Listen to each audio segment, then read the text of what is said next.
Hello friends, இன்றைக்கி நம்ம சேனலில் மிக மிக முக்கியமான ஒரு ஜோதிட தாள்களையும் ஒரு அதிரடியான ஆன்மீக தாள்களையும் இந்த வீடியோவில் பார்க்க போகிறோம்.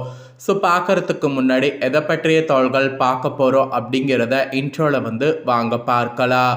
2026 ஆண்டுடைய முதல் மாதமான ஜனவரி மாதமானது பிறந்து நடந்துட்டுருக்கு. இந்த ஜனவரி மாதத்தில் 12ஆம் தேதியிலிருந்து பயங்கரமான மாற்றங்கள் ஒவ்வொரு ராசிக்காரங்களுக்கும் ஏற்பட போகுது. அதற்கு காரணம் என்னன்னா, கிரகங்களுடைய வலுவான மாற்றங்கள் தான். கிரகங்களுடைய வலுவான மாற்றங்களால் ஒவ்வொரு ராசிக்காரங்களுக்கும் பயங்கரமான சம்பவங்கள் நடக்க போகுது. அதில் கும்பம் ராசியை சேர்ந்தவர்களுக்கு என்ன மாதிரியான பலன் கிடைக்கும் அப்படிங்கிறத தான் இந்த வீடியோவில் பார்க்க போகிறோம்.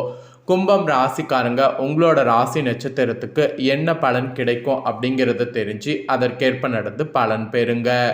அதே போல் இன்னும் சில நாட்களில் தை மாதமானது பிறக்க இருக்கு. தை பிறந்தா வழி பிறக்கும் அப்படிங்கிற பழமொழி நம்ம எல்லாருமே கேள்விப்பட்டிருப்போம். அந்த பழமொழிக்கேற்ப தையை இந்த வருடத்தில் வரவேற்கக்கூடிய விதமாக இந்த பரிகாரம் நீங்கள் செய்தீங்கன்னா இந்த வருடமே உங்களுக்கு செம்மையாக இருக்கும். ஸோ இந்த வருடமே உங்களுக்கு செம்மையாக இருக்க என்ன பரிகாரம் பண்ணும் அப்படிங்கிறதையும் இந்த வீடியோவில் சொல்ல போகிறோம். ஸோ இந்த வீடியோ ரொம்பவே யூஸ்ஃபுல்லாக ரொம்பவே இன்ட்ரெஸ்டாக இருக்கும். ஸோ வீடியோ பார்க்கக்கூடிய கும்பம் ராசிக்காரங்க வீடியோவை ஸ்கிப் பண்ணாமல் பாருங்கள். கிரகங்களால் உங்களோட விதி எப்படி இருக்க போது, அந்த விதியை நீங்கள் எப்படி சமாளிக்கணும் அப்படிங்கிறத தெரிஞ்சு அதற்கேற்ப நடந்து பயன் பெறுங்க. ஸோ உங்களோட நட்சத்திரத்துக்கு ஏற்பவே நிறைய விஷயங்கள் உங்களுக்கு ஷேர் பண்ண போகிறேன். அதனால் உங்கள் நட்சத்திரத்துக்கு ஏற்பவே என்னென்ன நடக்கும் அப்படிங்கிறது எல்லாமே டீட்டெயில்டாக இந்த வீடியோவில் கும்பம் ராசிக்காரங்க தெரிஞ்சுக்குங்க. கும்பம் ராசிக்காரங்க அவிட்ட 3-4 பாதங்கள், சதையோ புரட்டாதி 1-2-3 பாதங்களில் பிறந்தவங்களுக்கு நான் சொல்லக்கூடிய கணிப்பு கரெக்டாக இருக்கும். ஸோ கும்பம் ராசி இந்த நட்சத்திரத்தில் பிறந்தவங்க வீடியோ பாருங்கள். முதல்ல உங்களுக்கு கிரகநிலை எப்படி அமைதுங்கிறத சொல்கிறேன், வாங்க பார்ப்பீங்க. ராசியில் சனி ராகு, சுகஸ்தானத்தில் சந்திரன், பஞ்சமஸ்தானத்தில் குரு வக்ரத்தோடு, கலஸ்தரஸ்தானத்தில் கேது, லாபஸ்தானத்தில் சூரிய புதன் சுக்கிரன் செவ்வாய், இந்த மாதிரி கிரகநிலைகள் உங்களுக்கு அமைகிறது. இதனோட அடிப்படையில் தான் உங்களுக்கு பலன்களே குறிப்பிடப்படுது. ஸோ என்ன பலன்கள் அப்படிங்கிறத வாங்க இப்போ இந்த வீடியோவில் அதிரடியாக பார்க்கலாம். சிறிய வேலையாக இருந்தாலும் அதிகமான உழைப்பை செலுத்தக்கூடிய குணமுடைய கும்பராசி என்பர்களே, இந்த மாதம் 12லிருந்து குறிக்கோளற்ற வீண் அலைச்சல்கள் உண்டாகலாம். தைரியமானது அதிகரிக்கும். ஜீரண கோளாறுகள் ஏற்படலாம். உடல்ல சோர்வு உண்டாகும். பணம் கூட பல வழிகளில் உங்களுக்கு செலவாகும். காரிய தாமதமானது ஏற்படும்.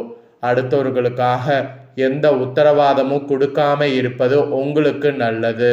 இல்லைனா வீண் மனக்கவலை வரும். வீண் மனக்கவலை நீங்கள் இந்த மாதிரி இருங்க. வாகனங்களில் செல்லும்போது கவனம் அவசியம். நண்பர்கள் மூலம் கிடைக்க வேண்டிய உதவிகள் தாமதப்படும். அப்புறம் நீங்கள் தொழில் வியாபாரத்தில் ஈடுபட்டு இருப்பவர்களாக இருந்தீங்கன்னா சற்று விழிப்புணர்வோடு இருப்பது நல்லது. பொருட்களை வாடிக்கையாளர்களுக்கு அனுப்பும்போது கூடுதல் கவனம் செலுத்துவது நல்லது. எதிர்பார்த்த பணம் கைக்கு வர தாமதமாகலாம். ஸோ பொறுமை ரொம்ப அவசியம். அப்புறம் உத்தியோகத்தில் இருப்பவர்களுக்கு அலைச்சலையும் வேலை பலுவையும் சந்திக்க நேரிடும். சிலருக்கு இடமாற்றம் உண்டாகலாம். குடும்பத்தில் திடீர் கருத்து வேற்றுமை ஏற்படலாம். வீண் வாக்குவாதங்களை தவிர்ப்பது, கணவன் மனைவி ஒருவரை அனுசரித்து செல்வது இந்த டைம் நல்லது. சகோதரர்களோடு கூட கருத்து வேற்றுமை உண்டாகலாம். எதிலும் எச்சரிக்கை தேவை. பெண்கள் அடுத்தவர்களுக்கு உதவிகள் செய்யும் போது கவனமாக இருப்பது நல்லது. செலவுகள் ஒரு பக்கம் அதிகரிக்கும். வீண் கவலையும் உண்டாகலாம், பார்த்துக்குங்க. அப்புறம் கலைத்துறையை சேர்ந்தவர்களுக்கு கிரக சூழ்நிலை சாதகமாக இல்லாததால் சோம்பேறித்தனத்தை விட்டு நன்கு உழைப்பது வெற்றிக்கு வழிவகுக்கும். அறிவு திறனானது அதிகரிக்கும். உங்களுடைய பேச்சு மற்றவரை மயக்குவது போல் இருக்கும். எங்கு இருந்தாலும் ருசியான உணவை உண்டு மகிழ்வதில் கவனம் செலுத்த வேண்டியது அவசியம். புதன் மன நிம்மதியை தருவார். சாமர்த்தியமாக காரியங்கள் செய்து வெற்றியும் பெறுவீர்கள். அரசியலில் இருக்கக்கூடிய உங்கள் துறைக்கு உங்கள் வளர்ச்சிக்காக சில திட்டங்களை செயல்படுத்த முடிவெடுப்பீங்க. பணவரவு திருப்தி தரும். செயல்திறமை கூடும். பயணங்களும் செல்ல நேரிடும்.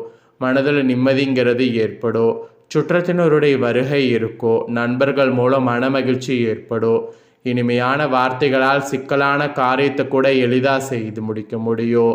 அப்புறம் மாணவர்கள் கூட கல்வி பற்றிய கவலை தவிர்த்து கூடுதல் கவனத்தோடு படிப்பது நல்லது. அப்போ தான் வீண் அலைச்சல் உண்டாகாமல் தடுக்க முடியும்.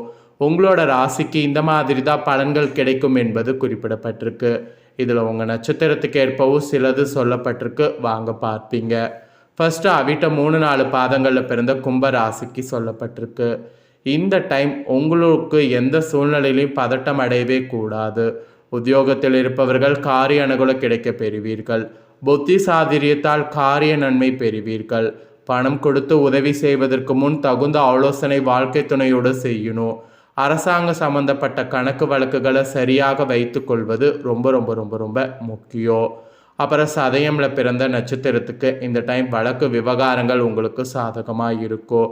மேலிடத்தில் உங்களுடைய கோரிக்கைகள் ஒவ்வொன்றாக நிறைவேறும். உங்களுடைய செயல்களுக்கு மற்றவர்களிடமிருந்து பாராட்டு கிடைக்கும். பயணங்கள் மூலம் சாதகமான பலன் உண்டாகும். சுயநலம் பார்க்காம உழைக்க வேண்டியது இருக்குது, அதை ஞாபகம் வச்சுக்கோங்க. அப்புறம் புரட்டாதி 1-2-3 பாதங்களில் பிறந்த கும்பம் ராசிக்கு சொல்லப்பட்டிருக்கு. இந்த டைம் உழைப்பிற்கேற்ற பலன் வந்து சேரும். பதவியோ பணத்தையோ எதிர்பாராமல் உங்களால் முடிந்த அளவிற்கு பிறருக்கு நன்மை செய்யுங்க. நீங்கள் எடுக்கக்கூடிய காரியங்கள் அவ்வப்போது தடைகள் வந்தாலும் கவலை கொள்ளாதீர்கள். எல்லாமே தாமதமானாலும் நல்லபடியாக நடக்கும். ஸோ உங்கள் நட்சத்திரத்துக்கு இது சொல்லப்பட்டிருக்கு. கும்பராசிக்காரங்க உங்கள் நட்சத்திரத்துக்கு ஏற்பவும் என்ன நடக்குங்கிறத சொல்லியிருக்க, சொன்னதை தெரிஞ்சிருப்பீங்க. தெரிஞ்சதுக்கேற்ப நடந்து பயன்பெறுங்க. பரிகாரமாக அருகில் இருக்கக்கூடிய சிவன் கோவிலுக்கு சென்று பைரவருக்கு விளக்கேற்றி வழிபாடு செய்யுங்க. கடன் தொல்லையாகலோ. இனி அதிர்ஷ்டக்கிழமை உங்களுக்கு திங்கள், புதன், வெள்ளி. சந்திராஷ்டம தினம் இல்லை. அதிர்ஷ்ட தினம் வந்து 30-31. ஸோ உங்களோட ராசிக்கு பார்த்தீங்கன்னு வச்சுக்கோங்களேன், முழுசாக என்ன நடக்கும் அப்படிங்கிறத இப்போ சொல்லிட்டேன். இப்போ அடுத்ததாக தை மாதத்தில் நீங்கள் செய்ய வேண்டிய பரிகாரத்தை வந்து சொல்ல போகிறேன். தை பிறக்கிறதுக்கு இன்னும் கொஞ்ச நாட்கள் தான் இருக்குது. தை மாதம் இன்னைக்கு இந்த பரிகாரங்கள் செய்தால் அதிகப்படியான பலன்கள் நிச்சயம் நீங்கள் பெறலாம். ஸோ அது என்னங்கிறத வாங்க பார்க்கலாம். சூரிய பகவான் தனுசு ராசிலிருந்து மகர ராசிக்கு பிரவேசிக்கக்கூடிய முதல் தினம்தான் தமிழர்கள் திருநாளான தை மாதத்தின் முதல் நாளாக கருதப்படுது. இந்த தை மாதம் சுப காரியங்கள் அனைத்துமே செய்வதற்கு ஏற்ற ஒரு மாதமாக திகழ்கிறது. ஆன்மீக ரீதியான சில செயல்களை செய்வதற்கு மிக சிறந்த மாதமாக தை மாதம் திகழ்கிறது. அந்த வகையில் சுபதினங்களான பொங்கல் மற்றும் அதனை தொடர்ந்து தினங்களில் நம்ம செய்ய வேண்டிய சில தாந்திரிக பரிகாரங்கள் என்ன என்பது குறித்து, அதனால் ஏற்படக்கூடிய நன்மைகள் என்ன என்பதை இந்த வீடியோவில் வந்து சொல்ல போகிறேன். விரிவாக அதை தெரிந்து கொள்ளுங்க. தமிழ்நாட்டில் போகி, பொங்கல் திருநாள், மாட்டுப் பொங்கல், காணும் பொங்கல் தினங்கள் என 4 தினங்களும் சுபதினங்களாக கருதப்படுது. தை மாதத்தில் சுப காரியங்களுக்கான முயற்சிகளை மேற்கொள்பவர்கள் இந்த 4 தினங்களில் அதற்கான முயற்சிகளை மேற்கொள்ளணும். மெயினாக இந்த தினங்களில் அன்னதானம், ஆடைதானம் போன்றவற்றை செய்வது சிறப்பான பலனை கொடுக்கும். அதை மெயினாக செய்யுங்க. அப்புறம் வடமொழியில் மகர சங்கராந்தி என அழைக்கப்படக்கூடிய தை மாதம் முதல் தேதியில் தமிழ்நாட்டில் பொங்கல் விழா கொண்டாடப்படுது. இந்த பொங்கல் தினத்தில் சில ஆன்மீக பரிகாரங்கள் செய்வதால் இந்த வருடம் முழுவதும் உங்களுக்கு நன்மையான பலன்கள் கொடுக்கும். ஒருவேளை பொங்கல் தினத்தில் இந்த பரிகாரங்களை செய்ய முடியாவிட்டாலும் அதற்கு அடுத்து வரக்கூடிய மாட்டுப்பொங்கல் மற்றும் காணுப்பொங்கல் தினங்களில் இந்த பரிகாரங்கள் செய்வதால் நன்மையான பலன்கள் நிச்சயம் உண்டாகும். ஆக்சுவலி தை திருநாள் உழவர்கள் மற்றும் ஒட்டுமொத்த உலகிற்கே நன்மை பயக்கக்கூடிய சூரிய பகவானுக்கு நன்றி தெரிவிக்கக்கூடிய ஒரு திருவிழாவாக இருக்குது. இத்தகைய சிறப்புமிக்க பொங்கல் தினம் மற்றும் அதை தொடர்ந்து வரக்கூடிய மாட்டுப்பொங்கல், காணும் பொங்கல் தினங்களில் அதிகாலையில் எழுந்து குளித்து முடித்துவிட்டு சூரியன் உதிக்கின்ற போது சூரிய ஒளி நம் மீது படும் வகையில் அமர்ந்து சிறிது நேரம் தியானம் செய்வது நல்லது.